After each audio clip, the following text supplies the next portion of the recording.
اب ذرا ہم جاتے ہیں، دیکھتے ہیں کہ مولانا مودودی حضرت عمر بن عبدالعزیز کے بارے میں کیا کہتے ہیں۔ اسلام کے سب سے پہلے مجدد حضرت عمر بن عبدالعزیز ہیں۔ 61 ہجری میں پیدا ہوئے۔ یہ وہی سال ہے جب حضرت حسین کو قتل کیا گیا۔ 61 ہجری میں وہ پیدا ہوئے ہیں اور 101 ہجری میں انتقال کیا، اور ان کی عمر 39 سال 38-39 سال تھی۔ شاہی خاندان میں آنکھ کھولی، ہوش سنبھالا تو اپنے باپ کو مصر میں جیسے عظیم الشان صوبے کا گورنر پایا۔ یعنی عبدالعزیز بن مروان مصر کے گورنر تھے۔ بڑے ہوئے تو خود اموی سلطنت کے ماتحت گورنری پر مامور ہوئے، اور یہ مدینہ کے گورنر رہے ہیں حضرت عمر بن عبدالعزیز خود۔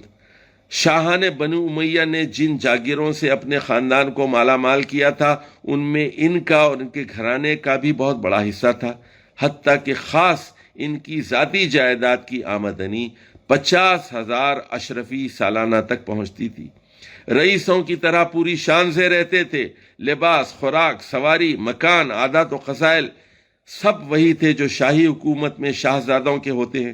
اس لحاظ سے ان کا ماحول اس کام سے دور کی مناسبت بھی نہ رکھتا تھا جو بعد میں انہوں نے انجام دیا۔ لیکن ان کی ماں حضرت عمر کی پوتی تھی۔ حضرت عمر بن عبدالعزیز کی ماں کا نام لیلہ تھا، لیلہ بنت عاصم بن عمر بن خطاب۔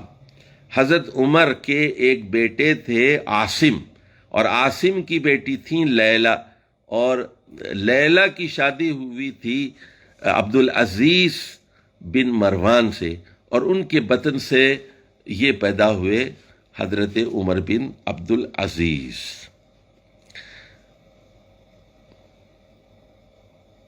نبی کریم صلی اللہ علیہ وسلم کی وفات کو 85 برس ہوئے تھے جب وہ پیدا ہوئے، یعنی 11 میں رسول اللہ صلی اللہ علیہ وسلم کا انتقال ہوا، 11 ہجری میں، یہ 61 میں پیدا ہوئے، یعنی ٹھیک 50 سال بعد۔ ان کے زمانے میں صحابہ اور تابعین بکثرت موجود تھے۔ ابتدا میں انہوں نے حدیث اور فقہ کی پوری تعلیم پائی تھی، یہاں تک کہ محدثین کی صف اول میں شمار ہوتے تھے، یعنی حدیث کے عالم تھے اور فقہ میں اجتہاد کا درجہ رکھتے تھے۔ پس علمی حیثیت سے تو ان کے لیے جاننے اور سمجھنے میں کوئی دقت نہ تھی کہ نبی کریم صلی اللہ علیہ وسلم اور خلفائے راشدین مہدیین کے عہد میں تمدن کی اساس کن چیزوں پر تھی، اور جب خلافت بادشاہی سے بدلی تو ان بنیادوں میں کس نوعیت کا تغیر واقع ہوا۔ البتہ جو چیز عملی حیثیت سے ان کے راستے میں رکاوٹ ہو سکتی تھی وہ یہ کہ اس جاہلی انقلاب کا بانی خود ان کا اپنا خاندان تھا۔ یہ مروان کا خاندان ہی اس جاہلیت کا بانی تھا۔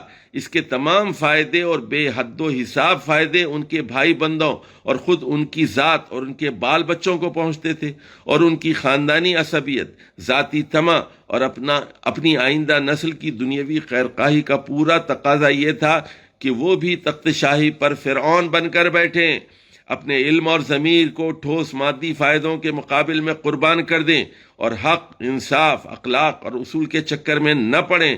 مگر جب 37 سال کی عمر میں بالکل اتفاقی طور پر تخت شاہی ان کے حصے میں آیا اور انہوں نے محسوس کیا کہ کس قدر عظیم الشان ذمہ داری ان پر آن پڑی ہے، تو دفعتاً ان کی زندگی کا رنگ بدل گیا۔ انہوں نے اس طرف کسی ادنا تأمل کے بغیر جاہلیت کے مقابلے میں اسلام کے راستے کو اپنے لیے منتخب کیا کہ گویا یہ ان کا پہلے سے سوچا ہوا فیصلہ تھا۔ اصل میں ہوا یہ تھا کہ عبد الملک کے بعد پہلا بیٹا ولید اول وہ حکمران ہوا، اور اس کے بعد سلیمان حکمران ہوا۔ سلیمان جب مرنے لگا تو وہاں پر ایک بہت ہی نیک تابعی موجود تھے، رجا بن حیوہ، اور حضرت عمر بن عبدالعزیز کو خلیفہ بنانے میں حضرت رجا بن حیوہ کا بہت بڑا کردار ہے، اور انہوں نے مرنے سے پہلے وصیت لکھوا لی اور اس کو لفافے میں بند کر کے تمام جو لوگ تھے ان کو بلایا اور سلیمان کے سامنے سلیمان سے یہ کہلوایا کہ میں نے اپنی یہ وصیت لکھ کر لفافے میں رکھ دی ہے اور اس کے خلاف تم کام نہ کرنا. اور اس میں پھر حضرت عمر بن عبدالعزیز کا نام لکھوا دیا. اور پھر جب مسجد میں بیعت کا معاملہ ہوا اور سارے لوگ جمع ہوئے وہاں پر تو لفافہ کھولا گیا اور اس میں حضرت عمر بن عبدالعزیز کا نام سن کر ہشام وغیرہ نے ہنگامہ کھڑا کیا, انا للہ پڑھی. تو اب وہ تذبذب تھا, حضرت عمر بن عبدالعزیز جو ہے وہ آگے نہیں بڑھنا چاہتے تھے. تو حضرت رجا بن حیوہ نے ان کا ہاتھ پکڑ کر ممبر پر بٹھا دیا اور ان کی بیعت لی گئی اور کہا کہ جو بیعت نہیں کرے گا میں اس کی گردن ماروں گا. تو اس طرح یعنی بیوروکریسی کا ایک بڑا کردار ہوتا ہے. اس میں نقطہ ذرا سمجھ لیجئے, اگر بیوروکریسی نیک اور صالح ہے تو وہ نیک لوگوں کو اقتدار میں آنے کا موقع دیتی. لیکن اگر بیوروکریسی اگر بد کردار ہے, بے عمل ہے, فاسق و فاجر ہے, بے علم ہے, تو پھر وہ کیا کریں گے؟ اپنے ہم جنسوں کو, اپنے جیسے لوگوں کو وہ پروموٹ کرتے. شرابی کو پروموٹ کرے گا, زانی کو پروموٹ کرے گا, بددیانت کو پروموٹ کرے گا. اس طرح حضرت رجا بن حیوہ کی ذہانت نے حضرت عمر بن عبدالعزیز کو اس منصب پر فائز کر دیا. اب دیکھیے کیا ہوتا ہے.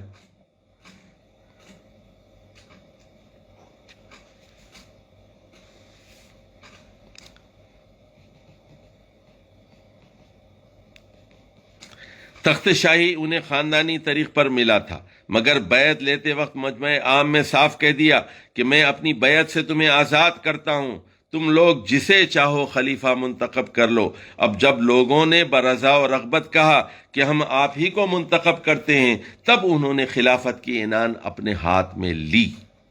پھر شاہانہ کر و فر, فرعونی انداز, قیصر و کسریٰ کے درباری طریقے سب رخصت کیے اور پہلے ہی روز لوازم شاہی کو ترک کر کے وہ طرز اختیار کیا جو مسلمانوں کے درمیان ان کے خلیفہ کا ہونا چاہیے.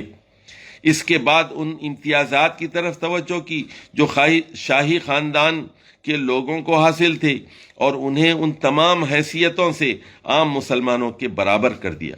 وہ تمام جاگیریں جو شاہی خاندان کے قبضے میں تھیں اپنی جاگیر سمیت بیت المال کو واپس کیں. جن کی زمینوں اور جائیدادوں پر ناجائز قبضہ کیا گیا تھا وہ سب انہیں واپس دیں.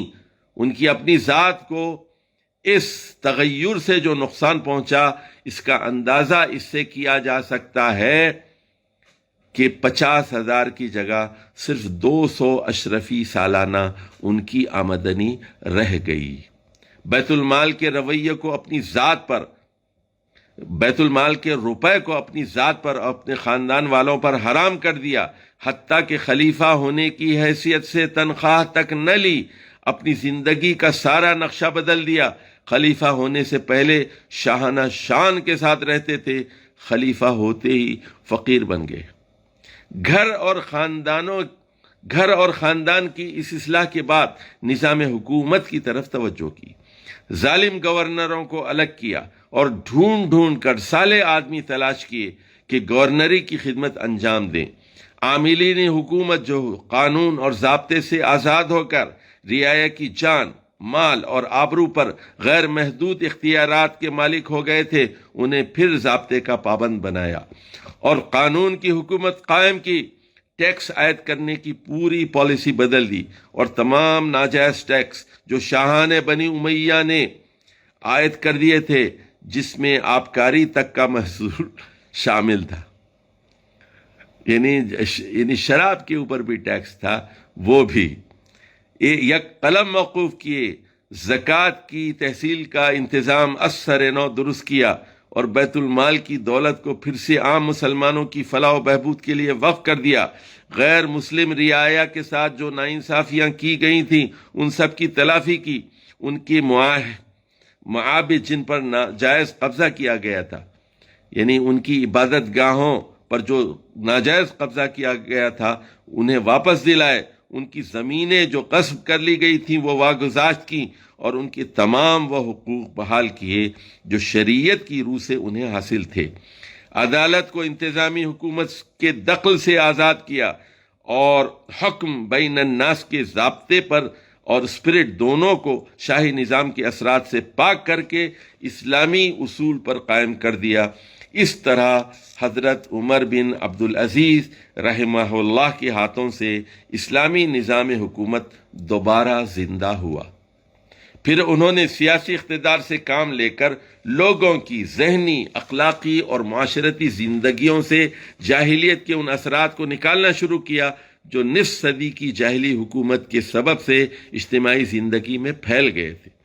فاسد عقیدوں کی اشاعت کو روکا، عوام کی تعلیم کا وسیع پیمانے پر انتظام کیا، قرآن، حدیث اور فقہ کے علوم کی طرف اہل دماغ طبقوں کی توجہات کو دوبارہ منعطف کیا اور ایک ایسی علمی تحریک پیدا کر دی جس کے اثر سے اسلام کو امام ابو حنیفہ، امام مالک، امام شافعی اور امام احمد جیسے رحمہ اللہ مجتہدین میسر آئے۔ یعنی یہ بات یہاں بتانا بہت ضروری ہے کہ حضرت عمر بن عبدالعزیز رحمہ اللہ نے حضرت ابن شہاب زہری، امام زہری کو حکم دیا تھا کہ حدیث کی تدوین کریں اور سند لکھیں۔ محدثین یہ کہتے ہیں کہ سند کا آغاز حضرت عمر بن عبدالعزیز کے حکم پر سب سے پہلے امام زہری نے کیا۔ حضرت عمر بن عبدالعزیز کا انتقال 101 ہجری میں ہوا ہے اور امام زہری نے مدینے میں یہ کام شروع کیا اور امام زہری کا انتقال 124 ہجری میں ہوا ہے۔ اس کے بعد چونکہ جھوٹ پھیل رہا تھا، مختلف فرقے پیدا ہو چکے تھے، اس لیے یہ ضروری تھا کہ صحیح احادیث کو لکھا جائے اور سند لکھی جائے کہ بتانے والا کون ہے، راوی جھوٹا ہے یا سچا ہے۔ اتباع شریعت کی روح کو تازہ کیا، شراب نوشی، تصویر کشی، عیش و تنعم کی بیماریاں جو شاہی نظام کی بدولت پیدا ہو چکی تھیں ان کا انسداد کیا اور فی الجملہ وہ مقصد پورا کیا جس کے لیے اسلام اپنی حکومت قائم کرنا چاہتا ہے، جیسا کہ سورۃ الحج کی آیت نمبر 41 میں فرمایا گیا، الذین ان مکناہم فی الارض اقاموا الصلاۃ وآتوا الزکاۃ وامروا بالمعروف ونہوا عن المنکر۔ دیکھیے یہ آیت جو تحریک سے وابستہ لوگ ہیں ان کو زبانی یاد ہونا چاہیے۔ میں اس آدمی کو تحریک کا لیڈر نہیں سمجھتا جو سورۃ الحج کی آیت نمبر 41 سے مکمل طور پر واقف نہیں ہے۔ یہ آیت کہتی ہے وہ لوگ جنہیں ہم زمین پر اقتدار دیں گے، الذین ان مکناہم فی الارض، وہ 4 کام کریں گے۔ یہ اسلامی ریاست اور اسلامی حکومت کے 4 بنیادی مقاصد ہیں۔ نمبر 1، نماز قائم کرنا، مسجدوں کا قیام، اذان اور وہاں امام اور مؤذن کا تقرر اور یہ یقینی بنانا کہ لوگ نماز پڑھ رہے ہیں، نماز کے وقت بازار بند ہوں، نماز کو قائم کرنا اسلامی حکومت کی ذمہ داری ہے۔ نمبر 2، زکوٰۃ کا نظام، زکوٰۃ وصول کی جائے اور زکوٰۃ تقسیم کی جائے۔ جو حکومت اور ریاست زکوٰۃ وصول نہیں کرتی اور زکوٰۃ تقسیم نہیں کرتی، اللہ کی قسم وہ اسلامی ریاست نہیں ہو سکتی۔ تیسری چیز وہ ہے وَأَمَرُوا بِالْمَعْرُوفِ، وہ معروف کا حکم دیں گے، بھلے کاموں کا حکم دیں گے۔ اور چوتھی چیز ہے وَنَهُوا عَنِ الْمُنْكَرِ، حکومت کا ایک محکمہ ہونا چاہیے امر بالمعروف اور نہی عن المنکر کا۔ فحاشی کو مٹایا جائے، عریانی کو مٹایا جائے، شراب خانوں کو بند کیا جائے، موسیقی کو بند کیا جائے، رقص کو بند کیا جائے اور ہر وہ چیز جو اسلامی تہذیب کے خلاف ہو اس کو مٹایا جائے۔ منکرات کیا ہیں اس کا صاف صاف اور واضح تعین لوگوں کے دماغوں میں بیٹھ جائے۔ اس طرح معاشرہ بنتا ہے۔ حکومت ایک بہت بڑا ٹول ہے جس کے نتیجے میں اسلام کا نظام عادلانہ قائم ہوتا ہے، اللہ کی حکومت قائم ہوتی ہے اور اللہ کے نیک بندے اس عدل کو جب قائم کرتے ہیں تو غیر مسلم اسلام کے نظام کو دیکھ کر جوق در جوق اسلام میں داخل ہوتے ہیں۔ تو یہ ایک ٹول ہے، اسلامی حکومت ایک ٹول ہے جس کے ذریعے سے اسلام کی دعوت پھیلائی جاتی ہے۔ یہ عملی مظاہرہ ہوتا ہے اسلام کا۔ اور آپ دیکھیں گے کہ صحابہ کرام نے جو علاقے فتح کیے اس کی اکثریت مسلمان ہو گئی۔ مغلوں نے کسی کو اسلام نہیں سکھایا۔ کیا سکھایا؟ تاج محل بنا کے رکھ دیا آپ نے۔ جہانگیر صاحب نشہ کرتے رہے اور شاہجہاں نے تاج محل بنا دیا۔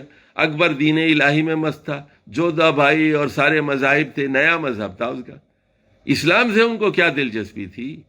یہ محمد شاہ رنگیلے عیش و عشرت میں ڈوبے رہے۔ کسی مغل بادشاہ نے حج نہیں کیا۔ اسلام سے ان کی کیا ذمہ داری پوری ہوئی؟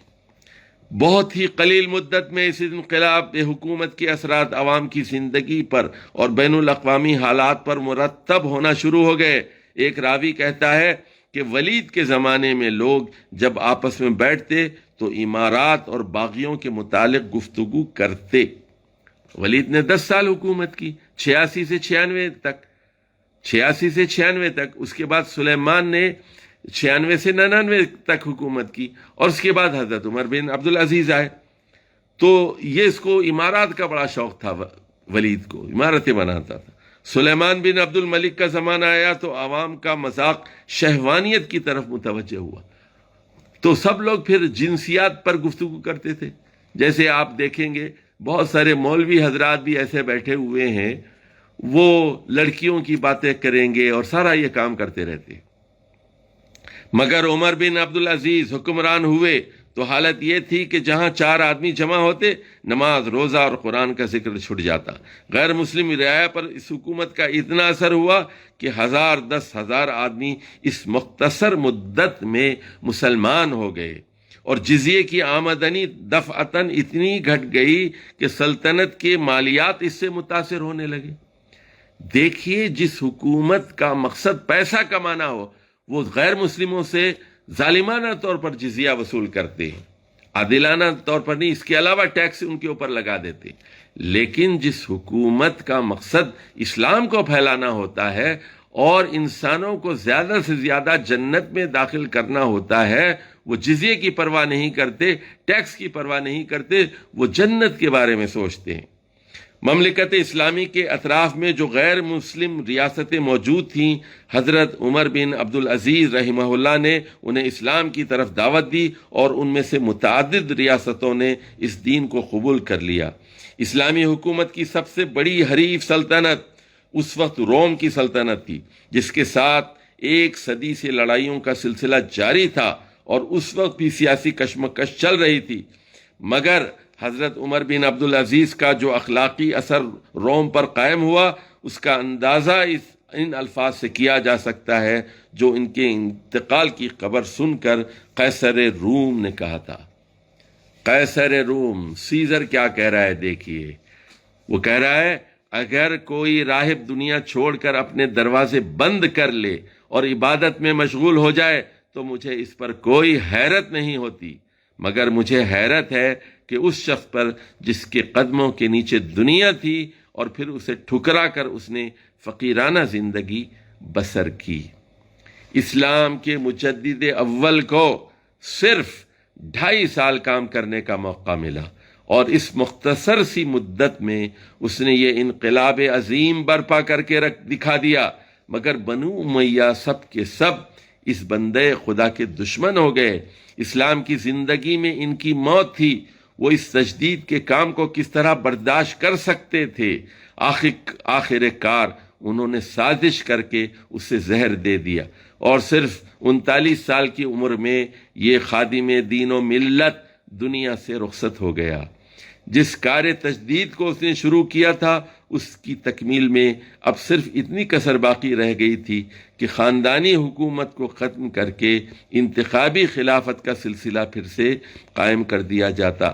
یہ اصلاح اس کے پیش نظر تھی، اور اس نے اپنے اندیے کا اظہار بھی کر دیا تھا، مگر اموی اقتدار کی جڑوں کو اجتماعی زندگی سے اکھاڑنا اور عام مسلمانوں کی اخلاقی و ذہنی حالت کو خلافت کا بار سنبھالنے کے لیے تیار کرنا آسان کام نہیں تھا کہ 2.5 سال کے اندر انجام پا سکتا.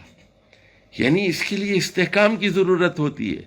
اگر وہ 8-10 سال حکومت کر لیتے اور اپنے آدمی تیار کر لیتے اور ہر طرف ایک نیا معاشرہ وجود میں آ جاتا اور اس کی جڑیں تمام شہروں میں اور تمام صوبوں میں مضبوط ہو جاتی تو شاید پھر دنیا کا نقشہ کچھ اور ہوتا. اب اس کے بعد مولانا مودودی ائمہ اربعہ کا ذکر کرتے ہیں. ائمہ اربعہ کا ذکر کرتے ہیں. تو ذرا اس سے پہلے کہ ہم امام ابو حنیفہ اور امام مالک، امام شافعی اور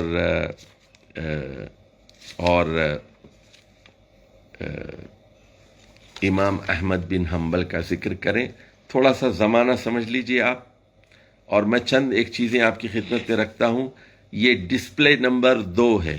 آپ فیس بک پر جائیے اور وہاں ڈسپلے کو دیکھ لیجئے، اور میں جو بات کر رہا ہوں اگر وہ آپ کے پاس ڈسپلے ہے تو آپ اپنے سامنے کھول لیجئے اور میری باتوں پر ذرا غور کیجئے.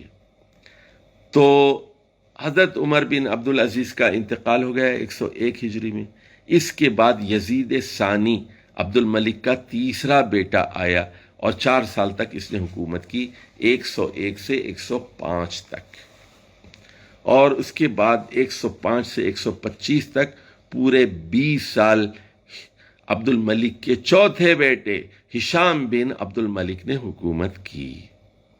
اب ذرا غور فرمائیے یہاں کہ یہ وہ زمانہ تھا جب واصل بن عطا اور دیگر معتزلی بہت سرگرم تھے. ایک نیا فرقہ پیدا ہو گیا معتزلہ کا، جو عقل پرست تھے. اب تفصیل میں جانے کا موقع نہیں ہے، لیکن میں بتا دوں آپ کو، کچھ پرانے زمانے کے معتزلی ہیں، کچھ دور جدید کے معتزلی ہیں. دور جدید کے معتزلیوں میں سب سے اہم نام مصر کے شیخ محمد عبدو کا ہے، شیخ محمد عبدو. اور ہندوستان میں جدید جو معتزلیوں کے سردار ہیں وہ جناب سر سید احمد خان ہیں، جنہوں نے جنات کا انکار کیا، جنہوں نے فرشتوں کا انکار کیا. جنات کے بارے میں وہ کہا کرتے تھے کہ یہ وحشی لوگ ہیں، جنگلوں میں رہنے والے لوگ ہیں، انہی کو جنات کہتے ہیں. اور جنہوں نے معراج جسمانی کا انکار کیا، وہ کہتے تھے کہ یہ ایک روحانی چیز ہے. اور قرآن کی جو 19 پاروں کی تفسیر لکھی، اس میں ایسی ایسی باتیں کی کہ عقل حیران رہ جاتی ہے. اس پر بڑی شدید مخالفت ہوئی.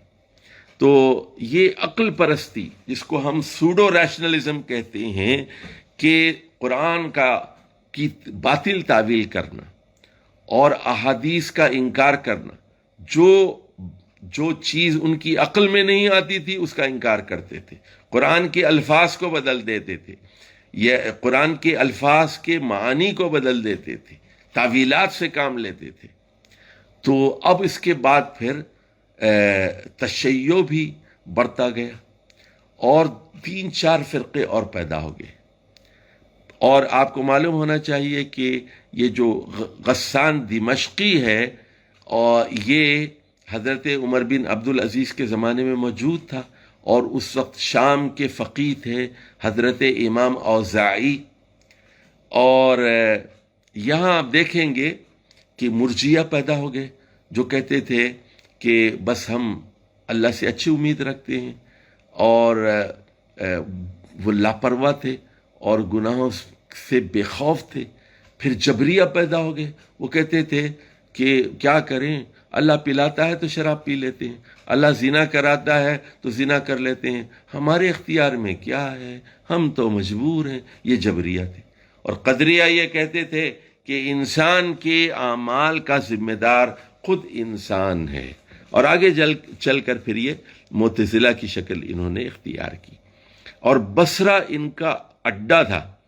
تو کچھ گمراہیاں تو شام کی تھیں اور باقی گمراہیاں کوفے اور بصرہ میں پیدا ہوئی. اور اس کے بعد پھر ہوا یہ کہ بنو امیہ کی حکومت بہت تیزی کے ساتھ زوال کی طرف بڑھتی گئی، اور ولید ثانی کا دور 1 سال کے لیے رہا، اور یزید ثالث چند مہینوں کی حکومت کے بعد مارا گیا، اور پھر ابراہیم بن ولید نے تقریباً 1 سال حکومت کی، اور آخری حکمران بنو امیہ کا تھا مروان بن محمد بن مروان. یہ مروان بن حکم کا پوتا تھا، مروان بن محمد بن مروان. اس کو مروان الحمار بھی کہتے ہیں، یعنی حمار کا مطلب ہے گدھا، اور مروان الجادی بھی کہتے ہیں. جاد بن درہم جو بدعتی تھا اس کا یہ پیروکار تھا. تو یہ وہ زمانہ تھا. اب بنو امیہ کے خلاف اہل بیت کے نام پر ایک تحریک چل رہی تھی، اور بنو عباس اسی تحریک کے نتیجے میں سامنے آئے.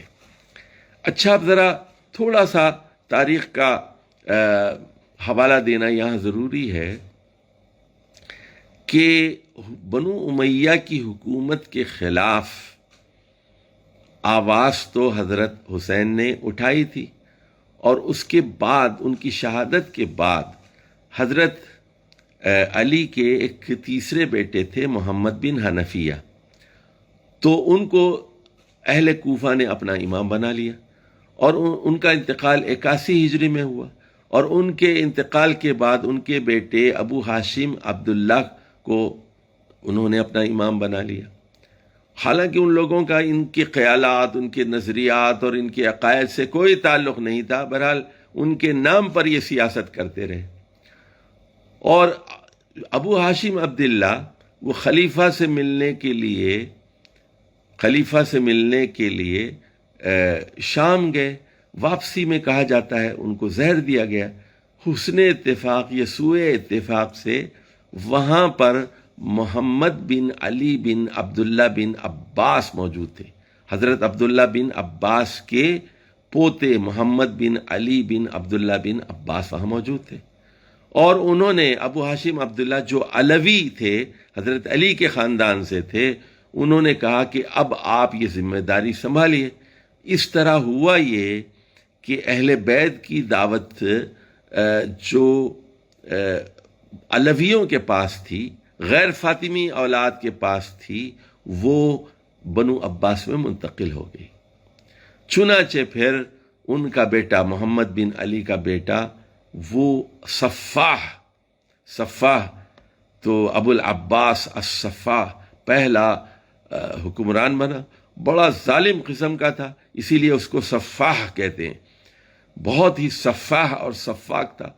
کئی ہزار لوگ مارے گئے، بنی امیہ کے لوگوں کو قبروں سے نکال کر مارا گیا، ان کی لاشوں کو روندا گیا، اور آخری خلیفہ مروان بن محمد بن مروان کو قتل کر دیا گیا. اس طرح پھر یہ 91 سال کے بعد بنو امیہ اور خاندان مروان کی حکومت کا خاتمہ ہوا، اور بنو عباس آ گئے. اب دیکھیے، پہلا خلیفہ صفاح 132 سے 137 تک حکومت کرتا ہے، اور دوسرا خلیفہ 137 سے 158 تک 21 سال حکومت کرتا ہے. اور اسی زمانے میں امام ابو حنیفہ کو جیل ہوتی ہے، اور جیل میں زہر دیا جاتا ہے. منصور عباسی کا دور ہے، اور جیل ہی سے ان کا جنازہ اٹھتا ہے. اس سے پہلے کہ ہم آگے بڑھیں، ذرا 2 باتیں اور ذرا سمجھ لیجیے. ایک تو بنو امیہ کے بالکل آخری زمانے میں ہشام کا اور دور تھا. 121 ہجری میں حضرت حسین کے پوتے زید بن علی زین العابدین بن حسین، زین العابدین کے بیٹے زید نے بنو امیہ کے خلاف خروج کیا. بہت ہی صاحب علم آدمی تھے، لیکن یہ شہید ہو گئے، اور یہ تحریک ناکام ہو گئی. اور اس کے بعد جب بنو عباس کی حکومت آئی اور منصور عباسی ہی کا زمانہ تھا، 145 ہجری میں حضرت حسن کے خاندان سے ایک بزرگ اٹھے جو بہت صاحب علم بھی تھے اور صاحب تقوی بھی تھے، اور ان کا نام تھا محمد بن عبداللہ بن حسن بن علی۔ حضرت علی کے بیٹے کا بڑے بیٹے حسن تھے، حسن کے بیٹے کا نام بھی حسن تھا، اور ان کے بیٹے عبداللہ تھے، اور عبداللہ کے بیٹے تھے محمد، جنہیں نفس زکیہ کہتے ہیں۔ 145 ہجری میں منصور عباسی کا زمانہ تھا، یہ تحریک بھی ناکام ہوئی۔ اب یہاں کچھ میں ذکر کر دوں حضرت امام ابو حنیفہ رحمہ اللہ کا۔ 80 ہجری میں پیدا ہوئے، 150 میں انتقال کیا، 70 سال کی عمر میں، اور انہوں نے بنو امیہ کا دور دیکھا، اور جوانی تھی کہ یہ یزید اور ہشام کے 20 سال کو دیکھی۔ ہشام کا 20 سال کا زمانہ ہے، 105 ہجری سے 125 ہجری تک، اور پھر یہ دور بھی دیکھا۔ کوفہ ہی میں ان کی شہادت ہوئی تھی، حضرت زید بن علی بن حسین، اور انہوں نے ان کا ساتھ بھی دیا تھا، اور پھر انہوں نے حضرت نفس زکیہ کی بھی حمایت کی تھی۔ تو اس کے بعد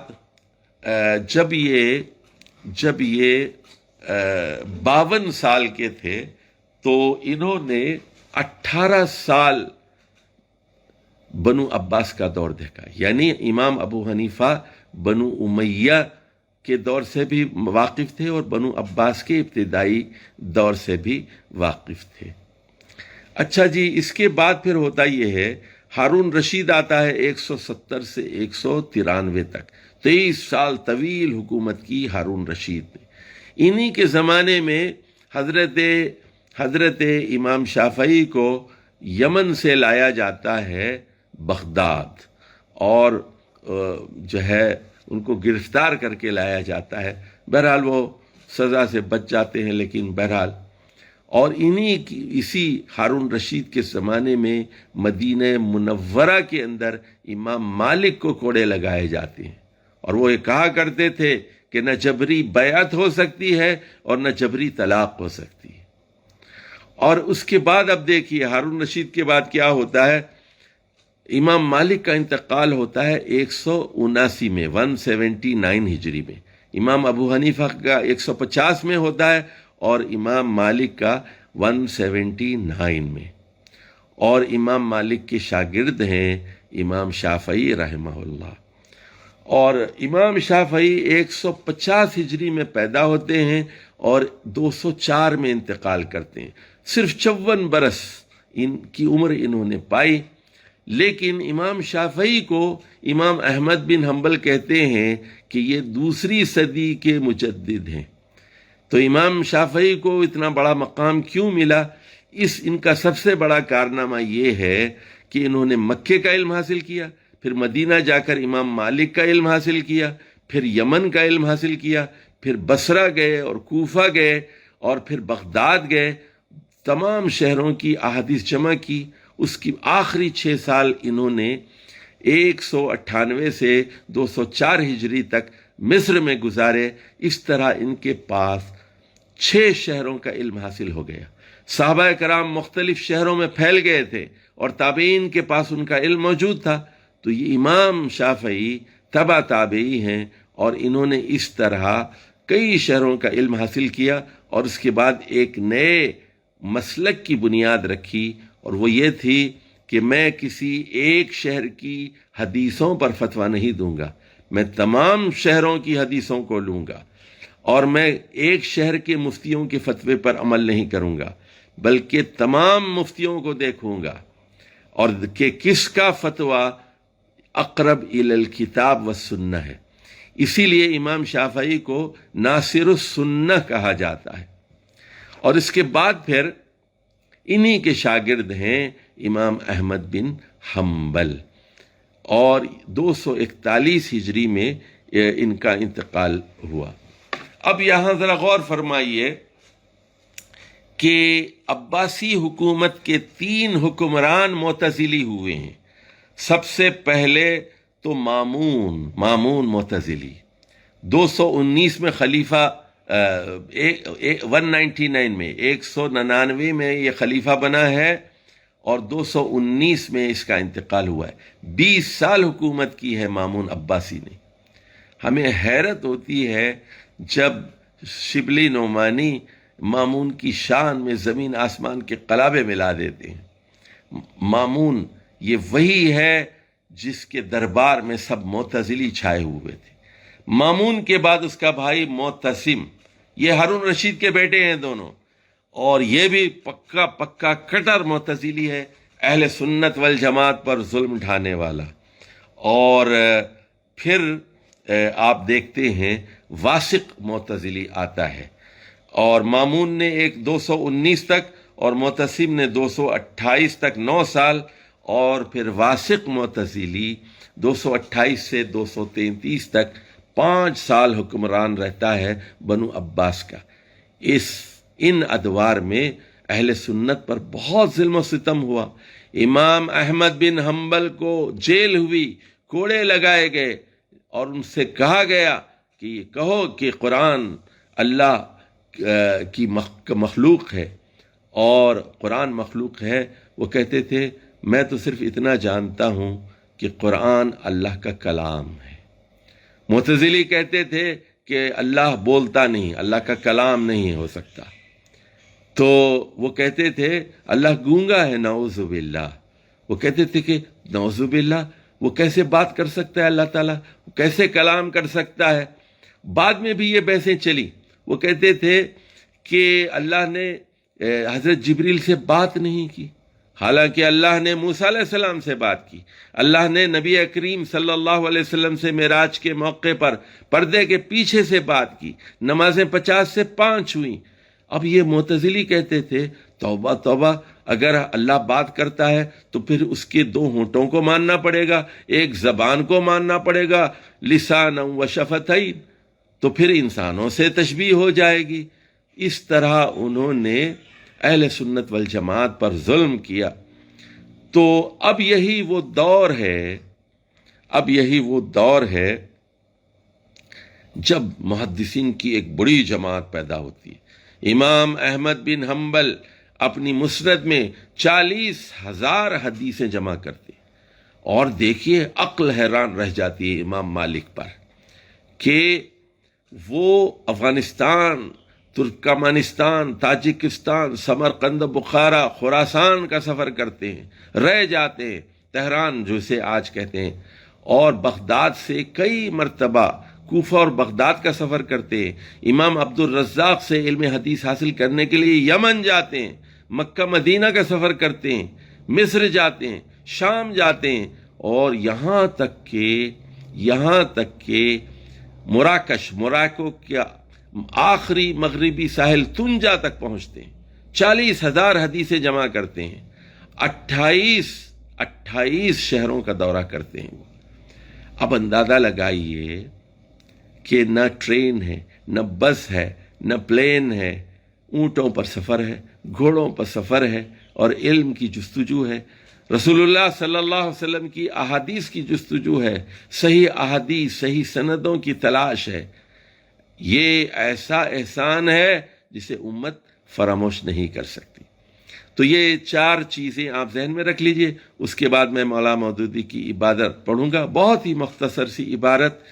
امام ابو حنیفہ کا انتقال 150 ہجری میں، امام مالک کا 179 میں 179 میں، امام شافعی کا 204 ہجری میں، اور امام احمد بن حنبل کا 241 ہجری میں انتقال ہوتا ہے. اب دیکھیے ائمہ اربعہ کے تجدیدی کام کے سلسلے میں مولانا کیا کہتے ہیں. حضرت عمر بن عبدالعزیز کی وفات کے بعد اگرچہ سیاسی اقتدار کی کنجیاں پھر اسلام سے جاہلیت کی طرف منتقل ہو گئیں اور سیاسی پہلو میں اس پورے کام پر پانی پھر گیا جو انہوں نے انجام دیا تھا، مگر اسلامی ذہنیت میں جو بیداری انہوں نے پیدا کر دی تھی اور جس علمی حرکت کو اکسا گئے تھے، اسے کوئی طاقت بار آور ہونے سے نہ روک سکی.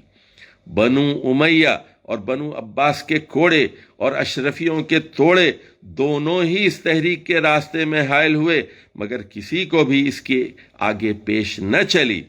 اس کے اثر سے قرآن و حدیث کے علوم میں تحقیق، اجتہاد اور تدوین کا بہت بڑا کام ہوا۔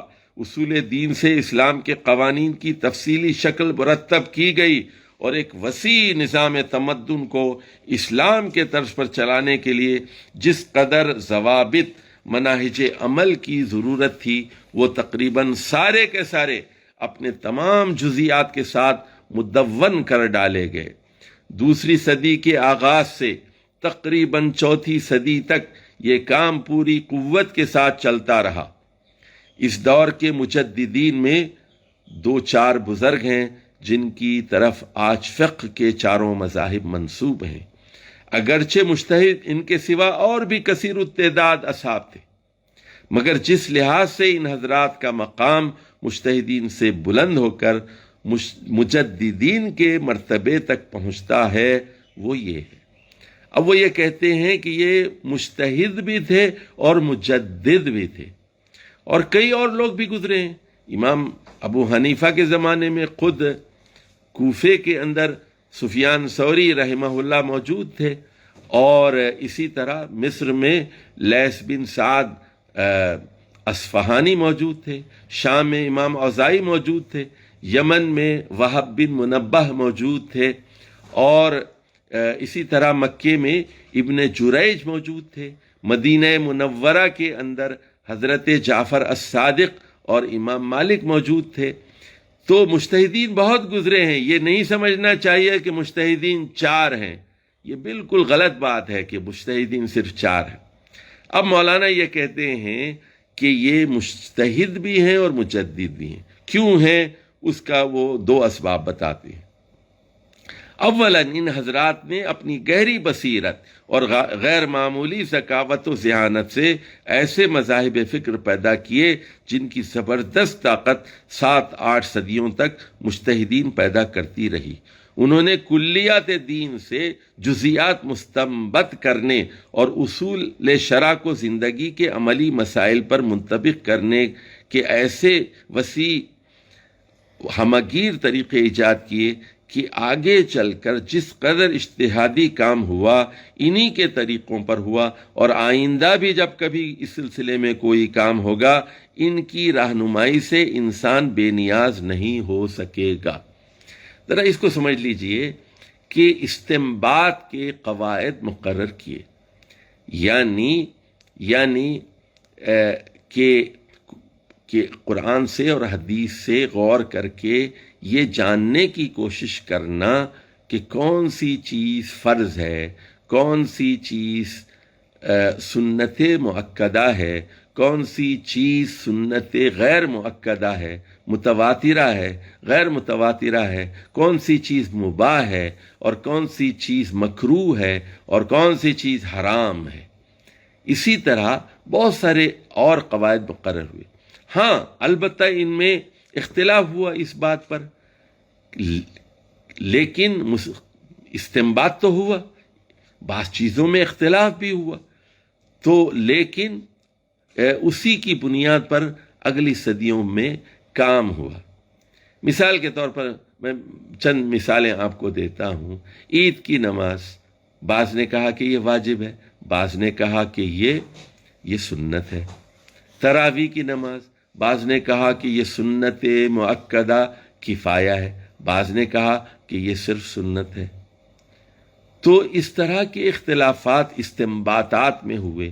کچھ اصول ہر ایک نے بنائے، کچھ اصول متفق علیہ ہیں، تمام اس اصول کو تسلیم کرتے ہیں، اور بعض اصول ایسے ہیں جن میں اختلاف ہوا، لیکن بہرحال جو منہج تھا اس کی بنیاد ایک تھی، اور وہ یہ کہ قرآن اور حدیث کو بالادستی حاصل ہوگی اور وہیں سے استنباط کیا جائے گا۔ دوسری بات وہ یہ کہتے ہیں ان لوگوں نے یہ سارا کام شاہی نظام حکومت کی امداد کے بغیر اور اس کی مداخلت سے بالکل آزاد ہو کر بلکہ اس کی در اندازیوں کا سخت مقابلہ کر کے انجام دیا، اور اس سلسلے میں وہ تکلیفیں اٹھائیں جن کے تصور سے رونگٹے کھڑے ہو جاتے ہیں۔ امام ابو حنیفہ نے بنو امیہ اور بنی عباس دونوں کے زمانے میں کوڑوں کی مار اور قید کی سزائیں بھگتیں، یہاں تک کہ زہر سے ان کا خاتمہ کر دیا گیا۔ امام مالک کو منصور عباسی کے زمانے میں 70 کوڑوں کی سزا دی گئی اور بری طرح ان کی مشقیں کسی گئیں کہ ہاتھ بازو سے اکھڑ گیا۔ امام احمد بن حنبل پر مامون، معتصم اور واسق تینوں کے زمانے میں مسلسل مصائب و شدائد کے پہاڑ ٹوٹتے رہے، اتنا مارا گیا کہ شاید اونٹ اور ہاتھی بھی اس مار کی تاب نہ لا سکیں۔ اور پھر جب متوکل عباسی کے زمانے میں شاہی انعام و اکرام اور عقیدت و تعظیم کی بارش امام احمد بن حنبل پر کی گئی تو گھبرا کر پکار اٹھے، ھذا امر اشد علی من ذاک۔ وہ کہنے لگے کہ یہ جو انعام و اکرام کی بارش ہو رہی ہے یہ میرے لیے اس سے زیادہ بڑی آزمائش ہے جو مجھے معتزلی حکمرانوں مامون، واسق اور معتصم کے زمانے میں پیش آئی تھی۔ اب آخری پیراگراف مولانا مودودی کا سن لیجئے۔ مگر ان سب باتوں کے باوجود اللہ کے بندوں نے علم دین کی ترتیب و تدوین میں نہ صرف خود شاہی نفوذ و اثر کو گھسنے کا راستہ نہ دیا بلکہ کچھ ایسی طرح ڈال گئے کہ ان کے بعد بھی سارا اجتہادی و تدوینی کام درباروں کے دخل سے بالکل آزاد رہا۔ اسی کا نتیجہ ہے کہ آج اسلامی قوانین اور علوم حدیث و قرآن کا جتنا معتبر مستند ذخیرہ ہم تک پہنچا ہے وہ جاہلیت کے ادنا شائبے سے بھی ملوث نہیں ہوا۔ یہ چیزیں ایسی پاک صاف صورت میں نسلاً بعد نسل منتقل ہوئی ہیں کہ صدیوں تک بادشاہوں اور امراء کی نفس پرستیوں اور عوام کے اخلاقی تنزل اور اعتقادی و تمدنی گمراہیوں کا جو دور دورہ رہا وہ گویا ان علوم کے لیے معدوم محض تھا، ان کا کوئی اثر ان علوم پر نہیں پایا جاتا۔ اب اس کے بعد پھر مولانا مودودی نے ذکر کیا ہے امام غزالی کا۔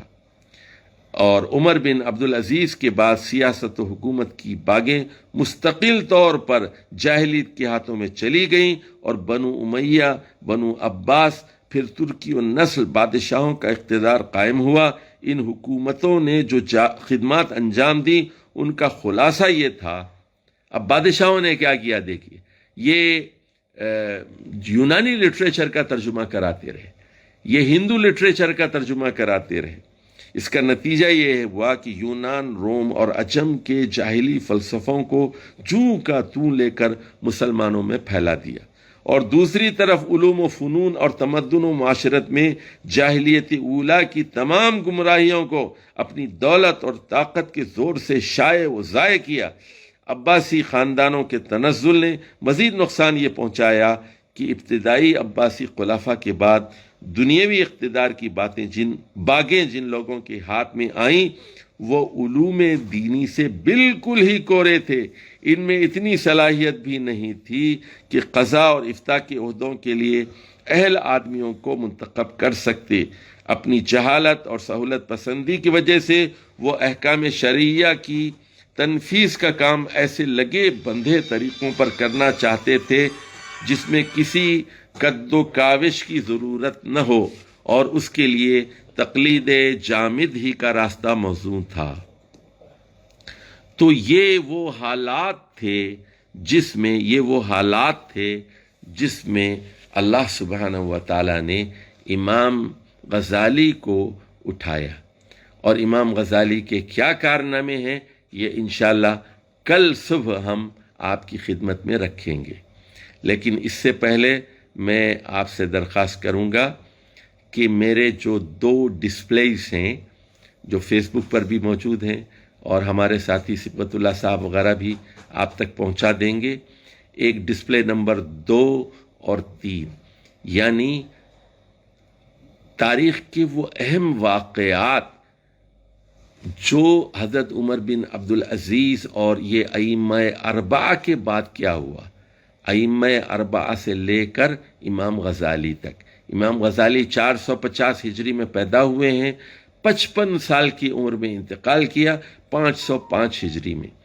تو امام غزالی کے کام کو سمجھنے کے لیے اس پس منظر کو سمجھنا ضروری ہے کہ یہ جو 101 ہجری سے 241 ہجری تک یہ تو ائمہ کا دور ہو گیا، 4 اماموں کا. اور 4 اماموں کا جو دور ہے 241 ہجری سے 505 ہجری تک، یہ تقریباً 2.5 صدیاں ہیں. اس میں کیا تنزل پیدا ہوا اور کیا گمراہیاں پیدا ہوئی اور کس کام کی اصلاح کے لیے امام غزالی پیدا کیے گئے تھے. کل ہم اس پر گفتگو کریں گے، لیکن پہلے میرے نوٹس کو آپ پڑھ لیجئے، تو پھر تاریخ کو سمجھنا اور انحطاط کو سمجھنا، برائیوں کو سمجھنا اور برائیوں کے مقابلے کے لیے مجدد کا اٹھنا اور علمی کام کرنا، یہ ساری چیزیں آپ کی سمجھ میں آئیں گی. اس کے بغیر، اس پس منظر کے بغیر کسی کے کام کو سمجھنا بہت ہی دشوار ہوتا ہے. والسلام علیکم ورحمۃ اللہ وبرکاتہ. اللہ تعالیٰ جو کچھ میں نے کہا ہے اور صحیح کہا ہے تو اس کو آپ کے دلوں میں جما دے، اور جو بات غلط نکلی ہے اس کے شر سے آپ کے دل و دماغ کو محفوظ رکھے. اللہ تعالیٰ آپ کو دین کی تجدید کے لیے قبول فرمائے، دین کی اقامت کے لیے قبول فرمائے. اللہ تعالیٰ آپ کو اور ہم سب کو داعی بنا دے، مبلغ بنا دے، دین کا علم حاصل کر کے دین کو پھیلانے والا بنا دے. ہمیں امر بالمعروف اور نہی عن المنکر کی ذمہ داری اور فریضہ انجام دینے کی توفیق عطا فرمائے. ہمیں خود اپنے آپ کو بدلنا ہے، اپنے خاندان کو بدلنا ہے، اپنے معاشرے کو بدلنا ہے، اور اپنے ملک کو، اپنے گرد و پیش کو بدلنا ہے، اور ہمیں ساری دنیا کو بدلنا ہے. ہم یہ کام کرنے کی کوشش کریں گے، ہمارے بعد ہمارے اولاد، ہماری اگلی نسلیں یہ کام کریں گی، اور اس کے بعد ان کی نسلیں یہ کام کریں گی. یہ کام ہمیشہ سے جاری رہا ہے، اصلاح کا کام، اور ہمیشہ جاری رہے گا. تو دیکھنا یہ ہے کہ وہ سعادت مند لوگ کون ہیں جو اپنی زندگیاں، اپنے وسائل، اپنا وقت، اپنا پیسہ اور اپنی ساری ذہنی صلاحیتیں اس کام کے لیے وقف کون کرتے ہیں. الحمدللہ رب العالمین.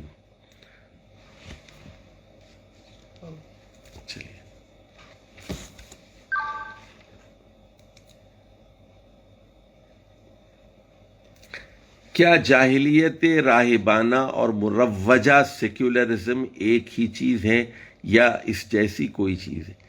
دیکھیے، سیکولرزم کے بارے میں یہ کہا گیا ہے کہ اس کی کئی قسمیں ہیں. ایک ہے ہارڈ سیکولرزم اور ایک ہے مائلڈ سیکولرزم. یعنی ہارڈ کا مطلب یہ ہے کہ اس میں کسی مذہب کی کوئی گنجائش نہیں ہے، کسی عقیدے کی کوئی گنجائش نہیں.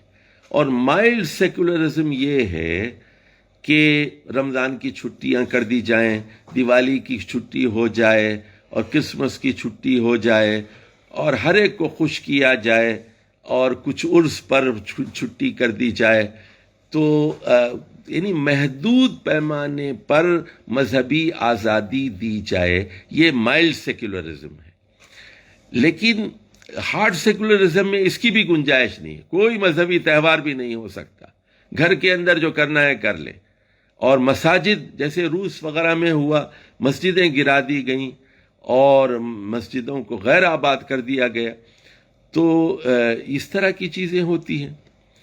اچھا، لیکن بنیادی طور پر جو جاہلیت خالصہ ہے اور سیکولرزم ہے، اس کے درمیان جو قدر مشترک ہے وہ یہ ہے کہ اللہ کو کوئی حق نہیں پہنچتا کہ وہ دنیاوی زندگی کے بارے میں قانون بنائے. اگر خدا ہے، ہمیں نہیں معلوم کہ خدا ہے یا نہیں ہے، اور غالب امکان یہی ہے کہ کوئی خدا نہیں ہے، تو اس لیے خدا کی بات ہی مت کرو اور لا کی بات مت کرو. تو ہم دنیا کے قانون خود بنائیں گے. شادی کا قانون اپنا ہوگا، اور مہر کا اور ڈوری کا قانون دنیا کا ہوگا، ٹیکسز کا قانون ہمارا ہوگا، اور فوجداری قانون ہمارا ہوگا۔ پارلیمنٹ فوجداری اور دیوانی قانون بنائے گی، پارلیمنٹ آئلی قوانین بنائے گی، پارلیمنٹ شادی بیاہ کا فیصلہ کرے گی، پارلیمنٹ شراب کا فیصلہ کرے گی، پارلیمنٹ وہ ہوموسیکشویلٹی کا فیصلہ کرے گی۔ یہ حاکمیت جمہور ہے، اللہ حاکم نہیں ہے بلکہ جمہور کی حاکمیت ہے۔ یہ ہے بنیادی وہ نظریہ جو قدیم زمانے سے چلا آ رہا ہے۔ چنانچہ حضرت شعیب کے مخالفین حضرت شعیب علیہ السلام سے کہا کرتے تھے کہ آپ تو حضرت شعیب بہت ہی حلیم اور رشید آدمی ہیں، آپ بڑے اچھے آدمی ہیں، بہت نمازیں پڑھتے ہیں، لیکن یہ بتائیے آپ کی نماز کا ہمارے مالی تصرف سے کیا تعلق ہے؟ ہم ڈنڈی مارتے ہیں تو ہمیں مارنے دیجئے، کم ناپتے ہیں، کم تولتے ہیں، کم ماپتے ہیں تو ہمیں یہ کرنے دیجئے، آپ اللہ کیجئے نا، نماز پڑھیے، آپ ہمیں کیوں ٹوکتے ہیں؟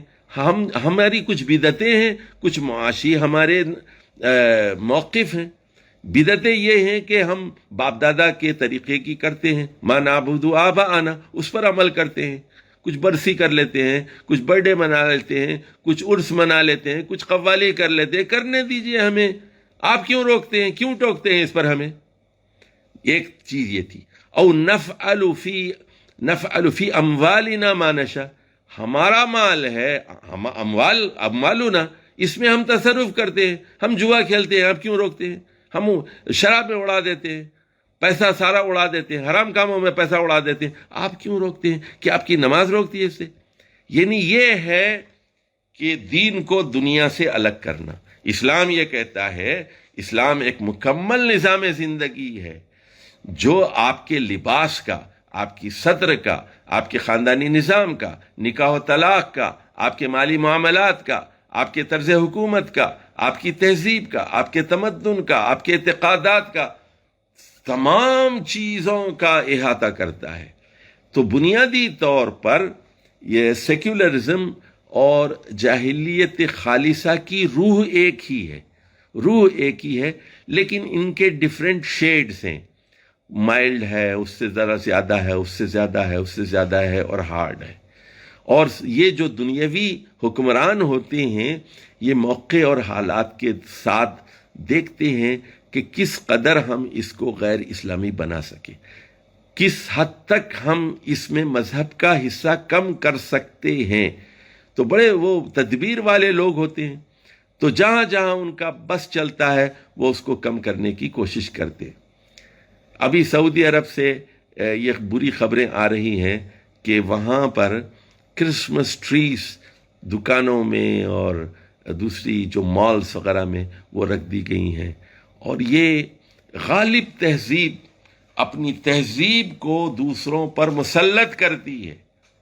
دیکھیے ہندوستان میں ایک ہندو شاعر تھے، ہندوستان میں رگھوپتی سہائے فراق گورکھ پوری، وہ کہا کرتے تھے کہ مسلمانوں نے ہندوؤں کو تہذیب دی ہے۔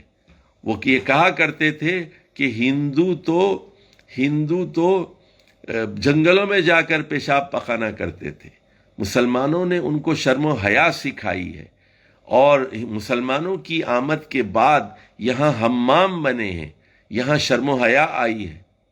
تو یہ بھی ایک سیکولر آدمی کا اعتراف ہے، ایک سیکولر اور ہندو، ظاہر ہے کہ وہ اسلام دشمن آدمی تھے، ان کا یہ اعتراف ہے کہ مسلمانوں نے ہندوستان کی تہذیب پر کیا اثرات مرتب کیے ہیں۔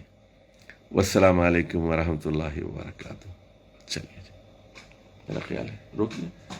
ایک اور سوال تھا اس میں بلو جو ایک اور سوال ہے۔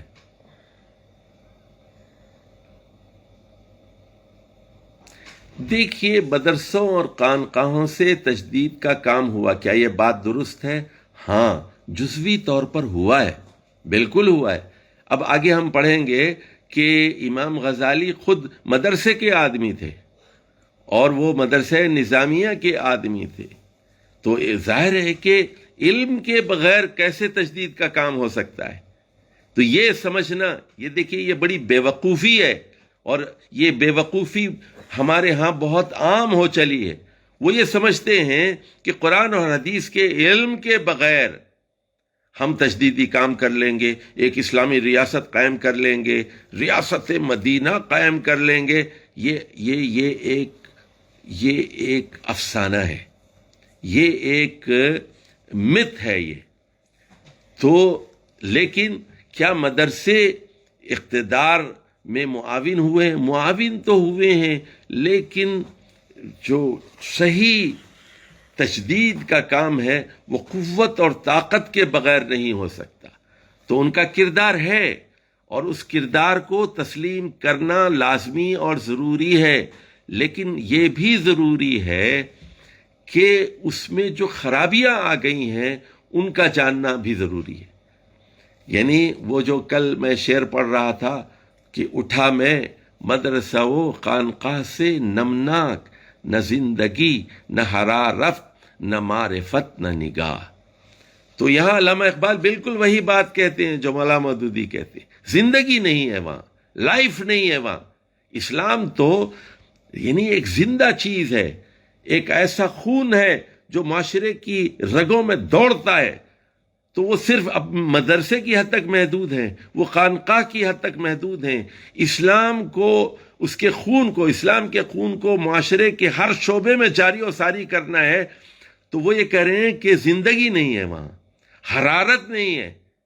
علمی حد تک اپنے میدان میں اچھے ہیں، لیکن وہ گرمی نہیں ہے، معرفت نہیں ہے۔ معرفت کس کی نہیں ہے؟ معرفت دنیا کی نہیں ہے، کہ دنیا کے بدماش کیا کر رہے ہیں اور ان کا سد باب ہم کیسے کر سکتے۔ نگاہ نہیں ہے، چار چیزیں کہتے ہیں، نہ زندگی نہ حرارت نہ معرفت نہ نگاہ۔ نگاہ نہیں ہے، ویژن نہیں ہے، یعنی مستقبل میں ہمیں کیا کرنا ہے، کیسے ملک کے حالات کو بدلنا ہے، کیسے عالم اسلام کو بدلنا ہے۔ تو وہ کہتے ہیں میں نمناک اٹھا وہاں سے، میری آنکھوں میں آنسو تھے، اٹھا میں مدرسہ و خانقاہ سے نمناک، نہ زندگی نہ حرارت نہ معرفت نہ نگاہ۔ اب دوسری چیز دیکھیے کہ خانقاہوں نے اصلاح نفس کا کام کیا اور لوگوں کو یہ بتایا کہ دنیا کے لیے کام مت کرو، آخرت کے لیے کرو، اللہ کے لیے کرو، جنت کے لیے کرو۔ یہ بات کہ یہ جو تم دنیا میں ڈوبے ہوئے ہو، مادہ پرستی میں ڈوبے ہوئے، اس سے نکلو، اپنی نیت کو درست کرو، جو کام کرو صرف اور صرف اللہ کے لیے کرو۔ تو یہ اس کا ایک مثبت پہلو ہے، لیکن پھر منفی پہلو بھی شروع ہو گئے، قوالیاں بھی شروع ہو گئیں، عرس بھی شروع ہو گیا، سندل بھی شروع ہو گیا، علم بھی شروع ہو گئے، تعزیے بھی شروع ہو گئے، یہ ساری چیزیں شروع ہوئی۔ اچھا، مدرسوں کے اندر بھی تقلید جامد نے جڑ پکڑ لی۔ ہم تو حنفی ہیں، ہم تو شافعی ہیں، ہم تو مالکی ہیں، اس سے ہم ہٹیں گے نہیں، ہم اصل قرآن و سنت کی طرف نہیں جائیں گے۔ یہ چیز پھر اسی لیے علامہ اقبال کو کہنا پڑا کہ کریں گے اہل نظر تازہ بستیاں آباد، میری نگاہ نہیں سوئے کوفہ و بغداد۔ والسلام علیکم ورحمۃ اللہ وبرکاتہ۔